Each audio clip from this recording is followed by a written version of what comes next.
Hello, I'm Dr. Gloria Horsley. And I'm her daughter, Dr. Heidi Horsley. Heidi and I want to welcome you to Open to Hope Conversations, the podcast. We believe that the greatest gift you can give yourself after a loss is hope, using this moment to connect with others who have not only survived but thrived. So let's get started.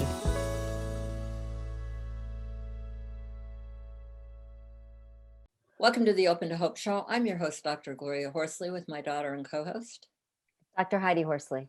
Well, Heidi, we have a great friend on today and somebody we've known for a long time, and I'm excited to introduce her to everyone because she has done so much good in the world out of her grief and loss. So would you like to introduce her?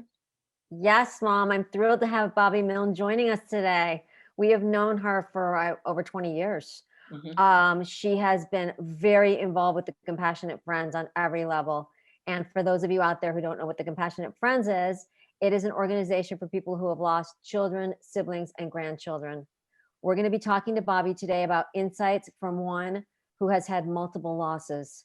Bobbi is no stranger to loss. Her 11-year-old son, Andrew, died in 1986 of a skateboard accident. Recently, in 2016, her only sister died of ovarian cancer, and they were extremely close. And even more recently, in 2020, her husband died, and they were together 60 years, weren't you, Bobbi? 55. 55 years. So we're going to talk to Bobbi today about how she is finding hope, the things that have helped her and the things that haven't helped her. So welcome to our show, Bobbi. Thank you. So good to see both of you. I want to give a shout out to Bobbi's daughter. Tracy Milne is one of my dearest friends. And Tracy and Bobbi are both very involved in Compassionate Friends. So I just want to give a shout out to Tracy also. Like me and like Heidi, Bobbi, you've kind of been through a lot. Yes. Having a son die and suddenly a young kid. How long was it before you went into Compassionate Friends? Andrew died March the 1st, and I was at the very next meeting after that. I went, Tracy and I went. Denny never went. My husband never went. Tracy and I went the very next meeting. It was a chapter in Princeton, and we went the very next meeting. And I only know about it because my babysitter lost her brother and her parents went. So that's how I found out about Compassionate Friends. And we went, and so did you know about chapter it? leader was Marsha Alec. Oh, wow. This is like so ironic. So you went to that first meeting. And it was like within 2 weeks after Andrew died. Talk about that first meeting a little bit, because people want to know how it would be if they went to a Compassionate Friends meeting. I mean, talk about what it's like. Okay, the very first meeting, you're scared. You don't know what you're supposed to do, but they tell you what to do. So we didn't know anybody, had no clue who would be there.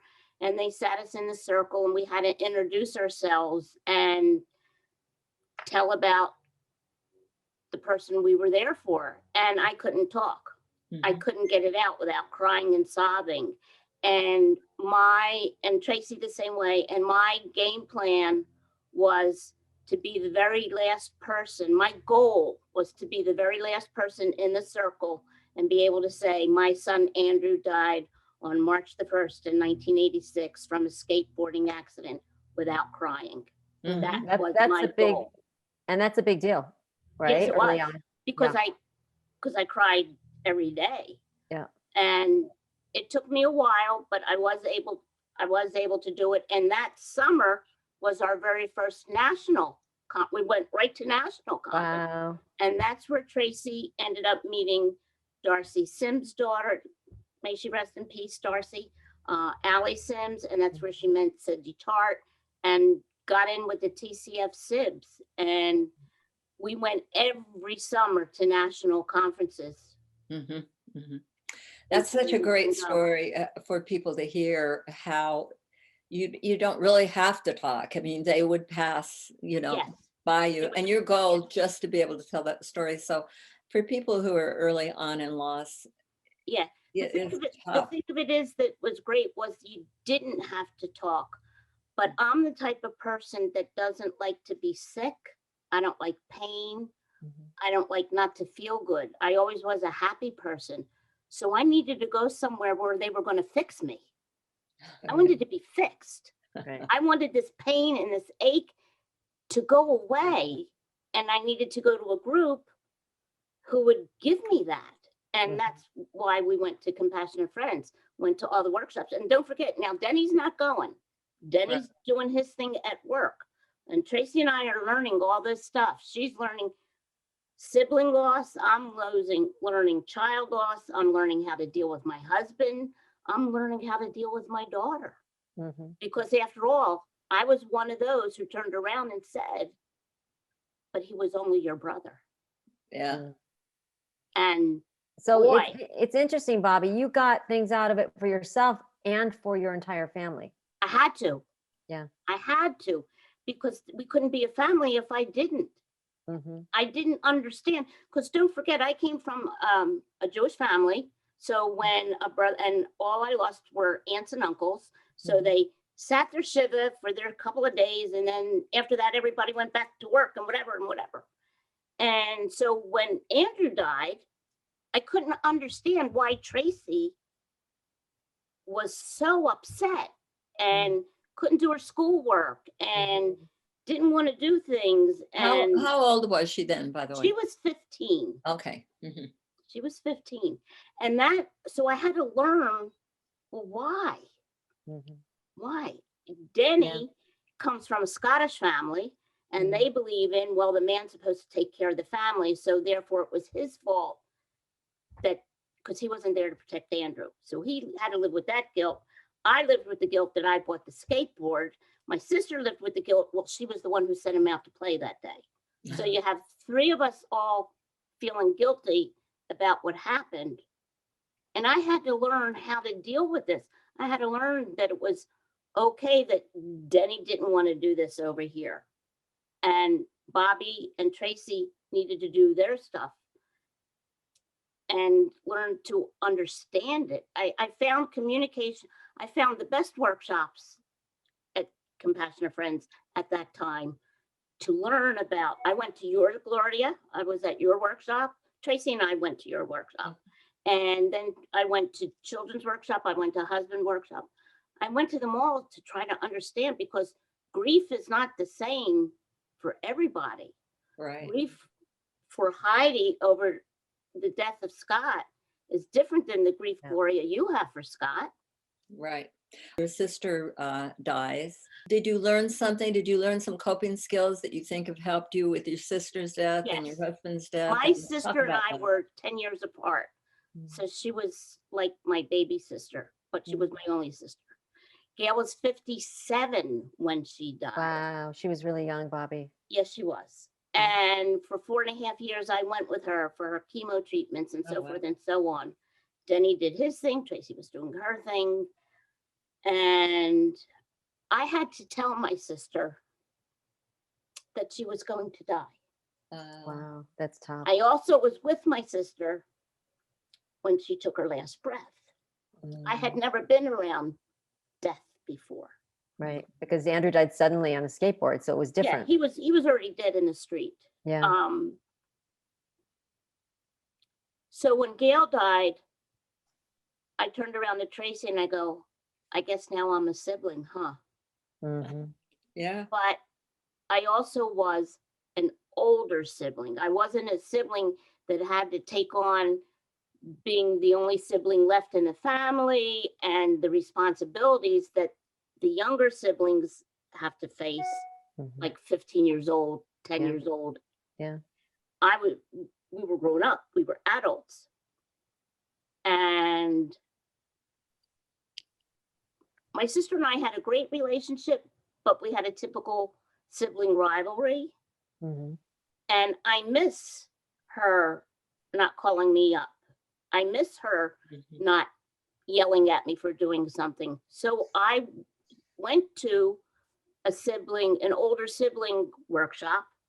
And then I decided to have one where I was the moderator. Oh, I love it. Yeah. Of being, for siblings that are 55 and over, because there weren't any at the time. And you know what?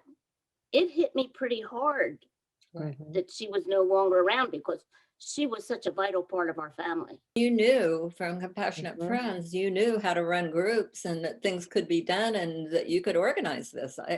Yeah. I love that. And, two of the things Heidi and I know from the research is the two things that are most helpful when you've had a loss is peer support and education. Information is great, isn't it, Heidi? Absolutely. And those, like you said, those are the things that Compassionate Friends gives you, peer support and education. And the thing I like also about Bobbi's journey is she went from being someone that got support, peer support, and then over the years began to give peer support. I mean, I know you still got it, but you began to give back, because I think some people see people like you and me and my mom and say, that's scary. Why are Bobbi's they still going to Compassionate Friends. Yes. I And in go to reality, yeah, go my on. goal at Compassionate Friends, whenever I went there, whether I was giving a workshop or not, was to just help one family. I That love was that. my goal. If I helped one family walk away feeling better about their family situation, I did my job. Mhm. All right, now let's move on to now. Denny passed away a year ago. From a stroke, Wow. So- So we're coming up on the first year. Wednesday. As it's coming up, what are your thoughts and plans for the future? Well, I had to start back with therapy when Denny died. I went because I didn't want to live. Mm. That's a good reason to go, Bobbi. I know there's a purpose for me still being here, because if Yeah. I was supposed to die, I would have already. I also am on Facebook. There's a group on Facebook called the Sisterhood of Widows. Oh, nice. I'm writing And that down. I go on that and I read stories there. Mhm. And sometimes I answer, or like I'll put input there, like, if something happened with Denny or his birthday, or I find a picture and I just say, this was my love of my life. I have said that losing Scott was like climbing Mount Everest without oxygen. Yes. And having my husband die is like climbing it with oxygen. I kind of know Yes. the trip, but you still have to take it. Thank you for being on the show. We love you. Thank you for having me. Bobbi, thank you so much. You have been through an unbelievable amount of loss in a very short period of time. Yeah. And I know that Andrew is your guiding light. Well, thanks everybody for joining this show today. And Heidi and I, and I'm sure Bobbi, want to remind you that if you've lost hope, please lean on ours until you find your own, and God bless. I'm Dr. Heidi Horsley. You have been listening to Open to Hope, the podcast. You can follow Open to Hope on Facebook, Instagram, and Twitter. To learn more, visit us at opentohope.com and go to Apple Podcasts to subscribe. I'm Dr. Gloria Horsley. Join us again next week for another Open to Hope conversation, where we invite you to lean on our hope until you find your own.